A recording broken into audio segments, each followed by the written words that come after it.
Shalom Bapak Ibu Saudara sekalian dimanapun Anda berada. Salam damai sejahtera buat kita semuanya. Pada saat ini saya diberikan kesempatan kepada Saudara Maiko untuk menyampaikan sebuah kesaksian pribadi saya. Ada beberapa hal yang ingin saya sampaikan di mana campur tangan Tuhan ada dalam kehidupan saya. Jadi Bapak Ibu Saudara sekalian, dulu saya berpikir bahwa ketika ikut Tuhan, semuanya itu enjoy aja. Ikut Tuhan itu enak. Ikut Tuhan itu jalannya lurus. Bahkan ikut Tuhan itu tidak ada beban. Namun Bapak Ibu Saudara sekalian, ketika saya datang ke kampus Unai dulu, ketika saya tingkat 2 kalau tidak salah. Jadi waktu saya tingkat 2, di situ saya merasakan suatu beban yang sangat-sangat membuat saya ini frustasi. Kenapa? Karena sebelum saya datang ke Unai, saya sudah bekerja di PT Indomarko Prismatama, di mana di sana saya sudah menjadi seorang pimpinan. Kemudian saya keluar dari pekerjaan tersebut karena suatu hal di mana ada seseorang mengatakan ketika kamu nanti kuliah di kampus Tuhan, segalanya itu Tuhan lancarkan. Dan tiba ketika saya berada di Universitas Advent Indonesia, saya di sana bekerja selama 1 tahun untuk prakuliah.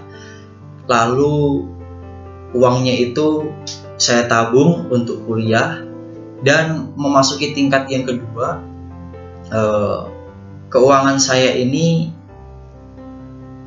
minus. Jadi saya bekerja, uangnya digunakan untuk kuliah, lalu saya di situ juga kuliah sambil bekerja, namun uang tersebut masih tidak cukup untuk kuliah di semester berikutnya pas tingkat 2 itu. Lalu Bapak Ibu Saudara sekalian, saya merasa bahwa Tuhan ini tidak adil. Mana katanya ini kampus Tuhan yang membuat saya ini jalan lurus-lurus aja. Lalu ketika ikut Tuhan itu semuanya lancar. Buktinya saya berada pada posisi masalah yang tidak nyaman. Nah, akhirnya Bapak Ibu Saudara sekalian, sempat saya mengatakan kepada Tuhan, Tuhan, mana janjimu? Saya berkata kepada Tuhan itu, Tuhan ini tidak adil. Teman-teman saya kuliah lancar-lancar, padahal kami sama-sama berdoa bersama. Kami sama-sama tidak, istilahnya sama-sama susah. Tapi mereka lancar, sedangkan saya tidak. Kemudian saya datang kepada salah satu dosen yang baik hatinya. Hatinya ini menurut saya memang seperti malaikat. Dia mengatakan kepada saya itu memang ini adalah kampus Tuhan. Saya datang kepada kamu datang kepada saya bukan berarti saya akan kasih bantuan kepada kamu. Ketika saya datang kepada dia, saya berpikir dia akan bantu saya untuk membiayai uang kuliah. Tapi dia mengatakan, kamu harus bekerja, kamu harus cuti. Nah, di sini dia mengatakan, ketika kamu cuti, ketika kamu tidak berkuliah, ketika kamu bekerja itu adalah salah satu mata pelajaran yang terbaik. Ketika kamu cuti, ada suatu rencana yang indah. Saya diberikan semangat kepada dosen tersebut, dan akhirnya saya mengambil keputusan bahwa saya harus cuti dan saya bekerja. Akhirnya Bapak Ibu Saudara sekalian, meskipun saya tidak tidak kuliah secara lancar seperti teman-teman saya, kemudian saya lulus juga tidak bersama-sama dengan mereka. Saya harus ikut adik kelas. Ya, puji Tuhan, ketika saya masuk di di tingkat terakhir, waktu itu ada saja berkat-berkat Tuhan itu. Tuhan itu berikan berkat kepada saya sampai akhirnya saya bisa melunasi hutang-hutang saya bisa lulus, dan itu semua karena berkat Tuhan. Di sini suatu pelajaran yang indah yang saya terima adalah ketika saya berada di suatu masalah, terkadang kita ini merasa bahwa rapuh, kita merasa tidak kuat, kita merasa bahwa Tuhan, di mana kamu? Bahkan Tuhan Yesus saja mengatakan seperti itu kepada Bapaknya. Eli, Eli lama sabachthani. Allahku, di mana engkau? Di situ saya juga mengatakan, Tuhan, di mana engkau? Tapi ada suatu rencana yang indah Tuhan berikan. Terkadang kita sebagai manusia, saya, Bapak Ibu Saudara sekalian, jika ada beban masalah menghimpit kita, terkadang kita mengatakan, Tuhan, di mana engkau? Ketika Tuhan tidak merespon dari permintaan kita, terkadang kita langsung apa? Tuhan ini tidak ada.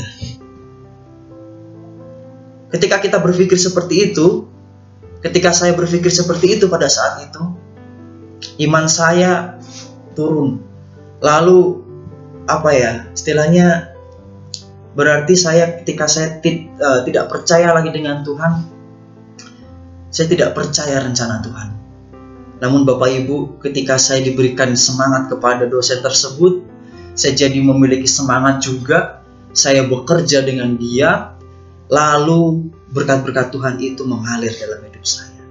Suatu pelajaran yang indah ketika saya terima, ketika saya berada di kampus UNAI pada saat itu adalah ikuti rencana Tuhan. Terkadang kita memaksa Tuhan supaya rencana kita ini rencana kita ini lancar. Terkadang kita ingin supaya rencana kita ini diberkati Tuhan. Namun itu adalah hal yang salah. Kita sebagai manusia yang adalah ciptaan Tuhan harus ikut ikut rencana Tuhan. Bukan Tuhan mengikuti rencana kita. Karena Tuhanlah sang pemilik rencana itu. Suatu hal yang indah ketika saya mendengarkan sebuah penyanyian lagu rohani di mana dikatakan waktu Tuhan itu yang terbaik. Waktu Tuhan itu adalah waktu yang sangat baik. Jadi ikuti rencana Tuhan, ikuti waktu Tuhan. Karena waktu Tuhan memang yang terbaik buat kita. Jadi kesaksian yang ingin saya berikan pada saat ini adalah, intinya adalah terkadang kita sebagai manusia mau supaya waktu kita ini kita yang atur, waktu kita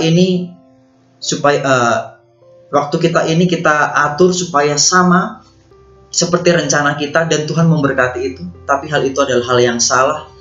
Jadi Bapak Ibu, bila mana kita memiliki pemikiran yang saya lakukan pada saat itu, marilah kita berubah dan marilah kita ikut rencana Tuhan.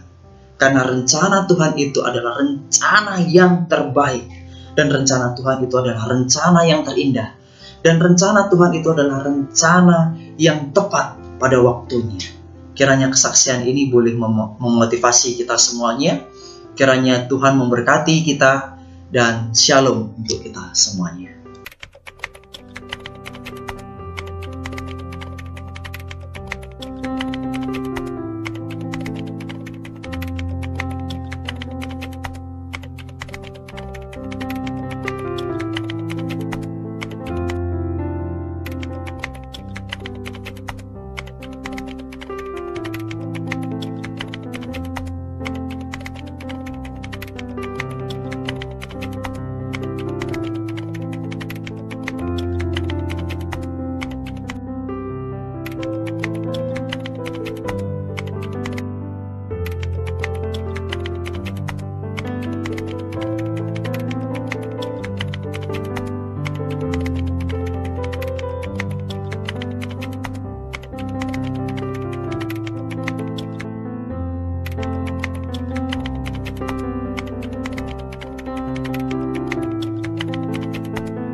Salam saudara-saudari dalam nama Tuhan Yesus. Saya sedang membaca satu buku yang sangat menginspirasi bagi saya pribadi.